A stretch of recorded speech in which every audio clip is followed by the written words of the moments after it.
We want to begin with the latest updates from the banking sector over the weekend. Now, former Chief Operating Officer of GCB Bank, Samuel Sapong, is likely to be named as the new Managing Director of the National Investment Bank. George Afe has been picking up information from shareholders of the bank.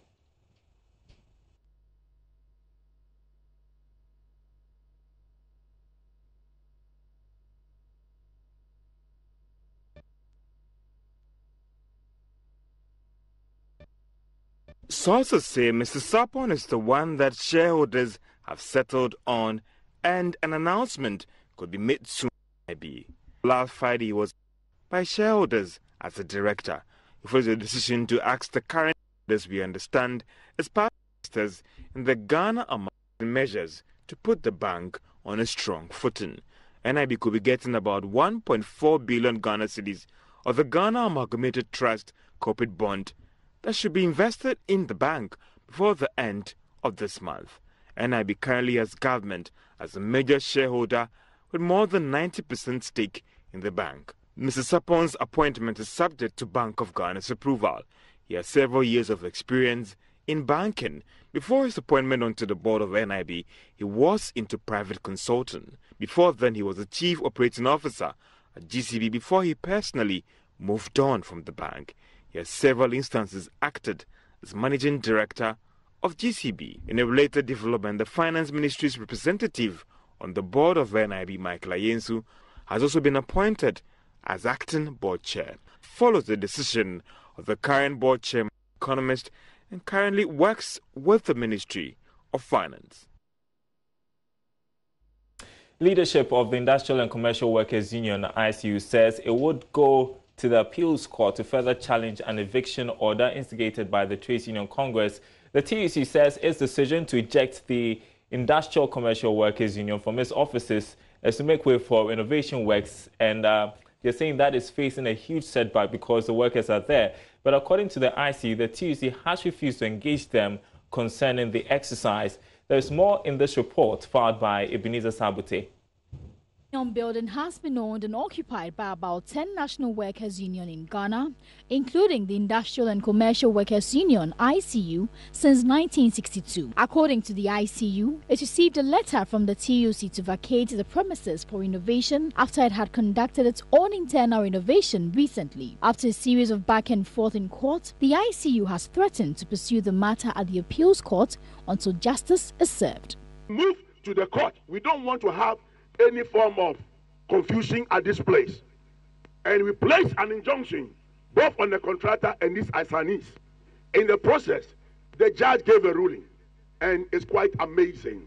The case went through 3 judges. The 4th one decided, today I'll give ruling, and the ruling was that for the fact that the contractor has initiated his work, he should be allowed to continue his work, and that TUC has given a promise that when they finish refurbishing, ICU will come back to his building. And we said, no, we cannot. As I speak to you, our lawyers in the process to go to the appeal court to contest that decision. The ICU further called for an engagement with the TUC to share the cost of the renovation. Solomon Kote tells Joy Business they suspect foul play in the whole situation. Well, you can see it. This is not the first time. Clandestinely, we were actually sent to court. Ejection notice, it didn't work.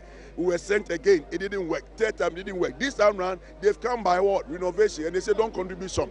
And then they went to the court to give promise that if they finish the renovation, they will give us all the floor space we occupy. This doesn't make sense. But have you invited them officially to the table? You heard me say we invited their Secretary General to our neck. 1, 2, 3. Okay? On this issue? Yes, on the issue between ICU and TUC. Okay? And he failed to see the process continued.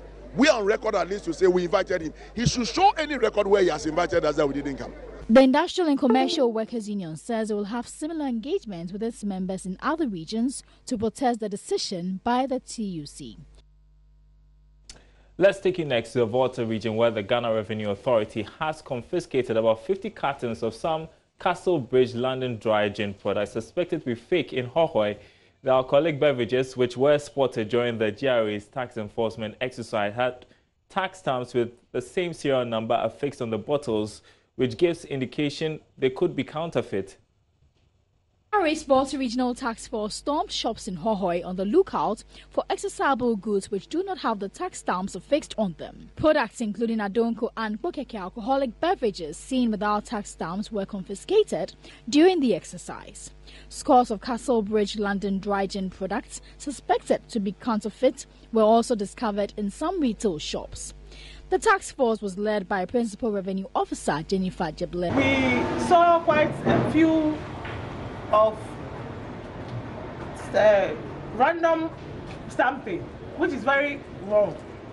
The stamp is supposed to be on each item. If there are 24 bottles in the carton, they are supposed to have 24 stamps on each of them. On a stamp on each of the 24 of them. But we can have a pack. We seize and we'll take action. And we saw a fake, what seemed to be a fake product. Until we are finished investigating, I cannot be 100% sure that it is fake.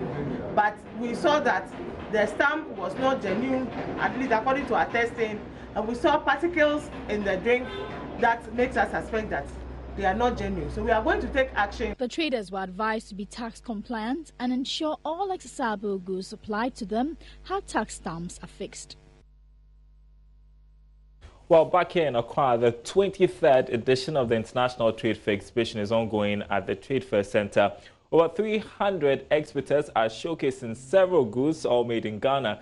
This year's exhibition has a little twist regarding how companies are adopting new packaging techniques to remain competitive in the market. Now, as part of our Ghana Month series, Charles Aite visited the exhibition and tells us how exhibitors are focusing on effective packaging of local products.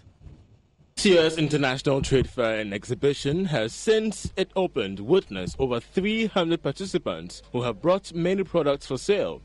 Here in the pavilion, everything made in Ghana could be found, ranging from shoes to edibles like honey.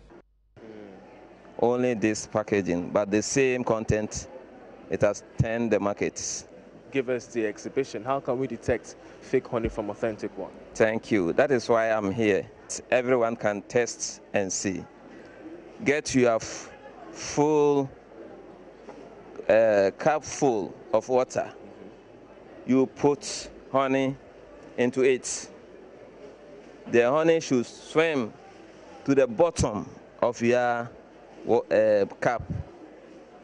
This will show you that it is pure honey. That one of the main issues bedeviling the local industry is the low rate of consumption of locally produced materials. We get to speak to most of these exhibitors on what they speak. Right. Well, this juice is made up of the baobab pulp mixed up with honey and water. No preservatives. Wow. No preservatives. It is really nice. It is very nice and filling. Or so far, out of such exhibitions has helped us to improve upon our packaging system. This year, artisanal businesses in the rural areas say they're investing heavily on proper packaging for their products.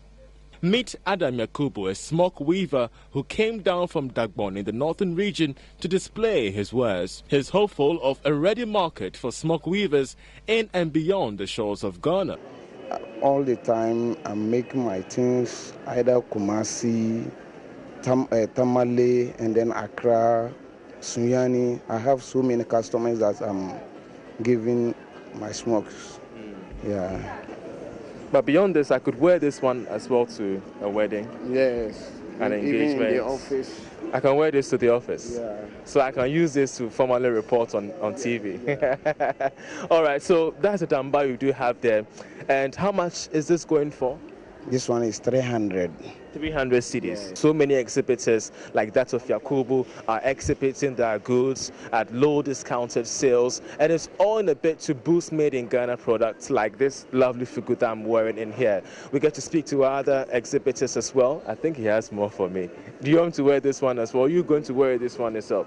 That's lovely. So where exactly can you also wear this one to? The same weddings, yeah, the same office wear? Or office wear. Most exhibitors are benefiting from the Rural Enterprise Program, REP, an initiative by the Trade Ministry to financially support and sustain small-scale rural enterprises. The program hopes to upscale and mainstream a district-based micro and small enterprise support system.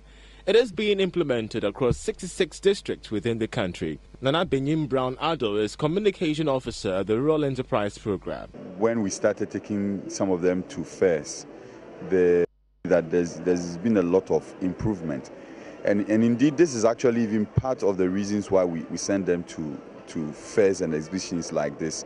The 23rd Ghana International Trade Fair and Exhibition, which opened last week, will end on the 28th of March. The theme for this year's exhibition will be Made in Ghana, Globally Accepted.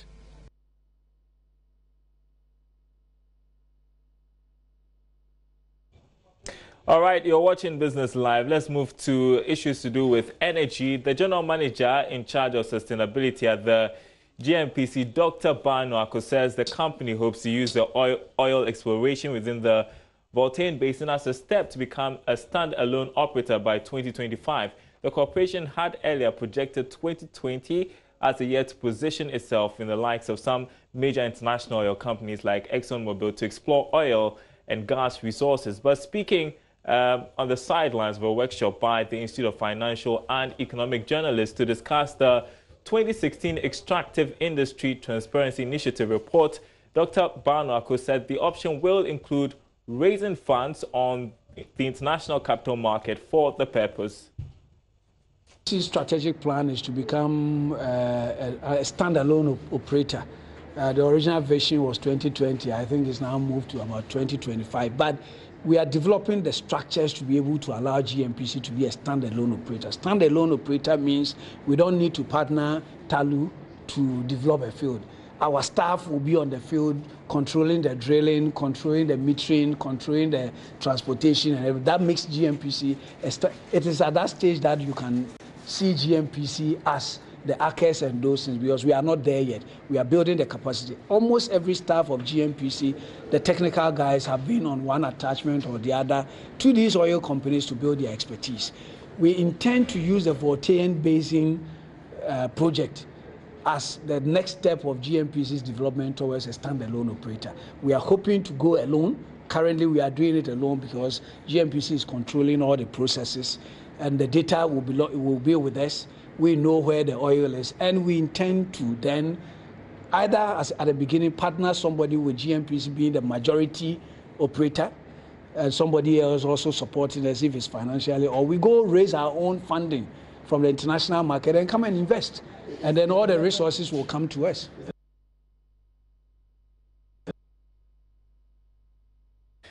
Now, Aker Energy, the operator of the deepwater Tano Cape 3 Points block, has announced that it has encountered oil in the Pecan South 1A well offshore Ghana. In a statement, it said a sidetrack will now be drilled to further appraise the volume potential. Aker Energy is in the process of analyzing the well result and will commence further drilling in order to verify the volume estimate. These volumes will be an addition to the gross contingent previously estimated at 450 to 550 million barrels.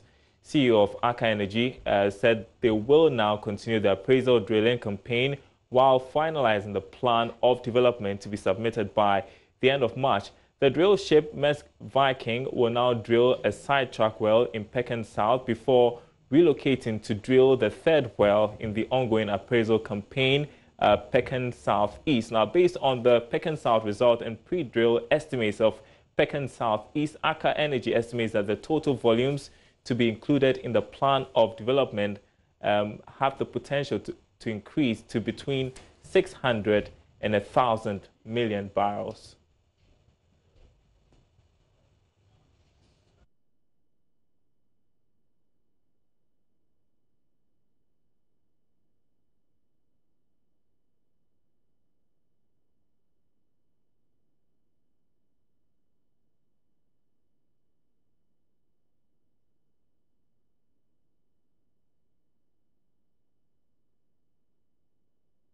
Well, as we conclude tonight and in the spirit of Ghana Month, the city has faced a share of challenges since the beginning of the year. But how much do you know about the legal tender which was introduced in 1965?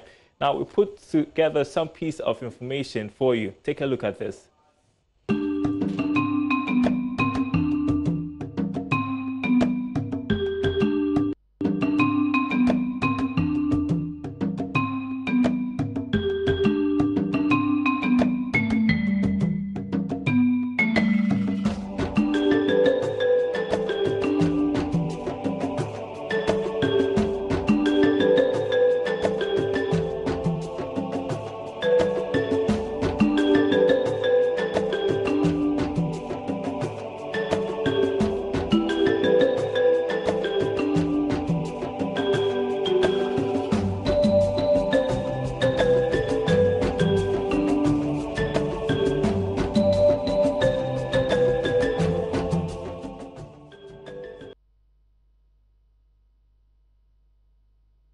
And watch out for our tidbits the whole of this month as we mark Ghana month here at Joy News. Now, that'll be it for Business Live. Thanks for watching. There's more news on our website, joybusinessnews.com. My name is Daryl Kwa. We are back same time tomorrow.